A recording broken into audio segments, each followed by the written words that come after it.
यहाँ पर एक अहम खबर से आपको आगाह करेंगे। पंजाब और खैबर पख्तूनख्वा में इलेक्शन इल्तवा का केस सुप्रीम कोर्ट की गुज़श्ता रोज़ समाअत का तहरीरी हुक्मनामा जारी कर दिया गया। जस्टिस समीनुद्दीन ने समाअत जारी रखने से माजरत कर ली। यह हुक्मनामे में लिखा गया है।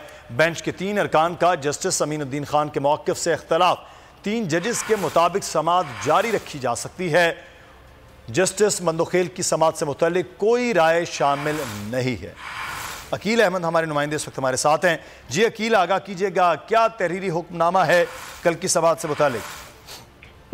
सुप्रीम कोर्ट की जानिब से गुज़श्ता रोज समाअत थी, उसका तहरीरी हुक्मनामा जारी कर दिया है और उसमें यह कहा गया है कि गुज़श्ता समाअत जानिब से बेंच पर बैठने से तहरीरी हुक्मनामा मजीद में कहा गया है कि जज की जानिब मुतफ़िका राय दी गई कि समाअत जो है वो चीफ जस्टिस इजाज़ुल हसन और जस्टिस मुनीर अख्तर की जानिब से ये राय दी गई कि जो है वो ये समाअत जारी रखी जा सकती है, जिसके बाद अब इलेक्शन जो सुप्रीम कोर्ट ने इस केस की समाअत जो है वो आज बाकायदा 11:30 बजे रखी है और अब से कुछ देर तक सुप्रीम कोर्ट की जानिब से जो आज अहम समाअत है उसके लिए 4 रुकनी बेंच तश्कील दे दिया गया है। बेंच में जस्टिस समीनुद्दीन खान शामिल नहीं होंगे।